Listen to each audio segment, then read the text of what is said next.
Man, you wear a lot of hats, actually. I only have one.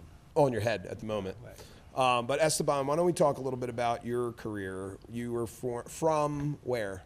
Originally from Southern California, and I actually started in a hardware store years and years and years ago, and I was able to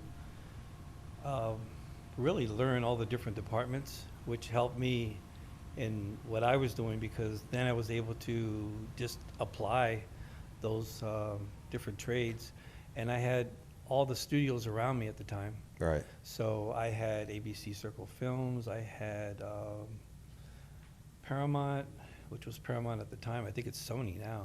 Mm-hmm. But I was very fortunate, very blessed. You were right in Culver, or where were you? Culver City. Culver City, right? Yeah, born and raised. Yeah, that was cool. When Esteban and I got to do a project in Culver, and it was really neat to see him in his hometown, because I met Esteban here in Paulsboro. Correct. And like for me, when I moved back, everybody told me I had to meet Esteban. Every Really? time, yeah. The very first time I ever got a project, and I called you, and I talked to Tommy, and I talked to some of the guys over there, it was the first time in this area that I felt like I was on a real set, like that people cared about what I was doing, cared about how to help me, didn't care about the money as much as they cared about, like, oh, this is cool, like I'll support you. So that was a big thing for me, and it was like it was awesome. I remember when we did things over there, like going over drawings with Tommy and figuring out electric and trying to understand that, and then you explaining to me, like, hey guys, this is what a normal rate is. Like, you're giving me 300, I usually get 600, you know, things like that. And I know no one here talked to us about that stuff. Okay. You know, and me from New York, I only saw union stuff, right? And I saw how the unions were, but then when I came here, it was like, well, we have some of that, but it's not really that, you know, but we still work very similarly. Very similar. Yeah. To that point, you've also then done a bunch of stuff, like you've produced a lot of films, you've done projects all over the country. Like, what are some of your highlights, do you think? Highlights, I think every project is different. You're always learning, you're constantly learning. If you're not learning something, then you're not being aware of what's around you, because there's always a different way to do things. There's always another person that knows something else. They do it a different way. They could call something else a different thing. An apple box could be LA, Chicago, Right. or New York, and Right. you're like, what are you talking about? Right. But there's slangs coming from different sides and different areas. And I think that I need to talk about ICS, because this is an opportunity for all these young people to really flourish and learn as much as they can. They need to be like sponges.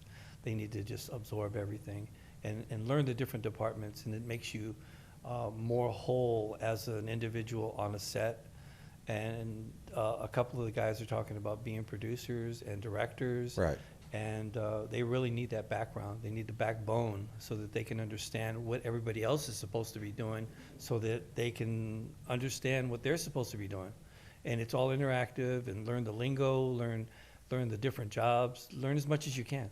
One of the big things that I think gets overlooked is a lot of people want to be the director, the producer, Yeah. and they want to take the shortcut. They don't want to be the PA. They don't want to clean up the trash. They don't Clean want to the help floor. with parking. They don't want Wax to help on, direct wax off, traffic. definitely. Right. But that is one of the things I think you and I have discussed quite a bit, is Yeah. that if you don't know how to do the little small things, you'll never do the big things without skipping over the people like that, or not treating them well, or not understanding what it's like to do that. It's definitely a conversation that needs to be had.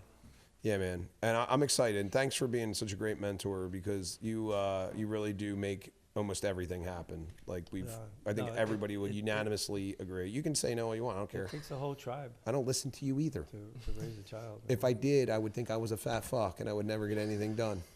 No, Just tell the world that you called me a fat fuck. Say it. never, Say it. tell the world. never. You most certainly. No, Say it. pudgy. You did call me pudgy too. Pudgy.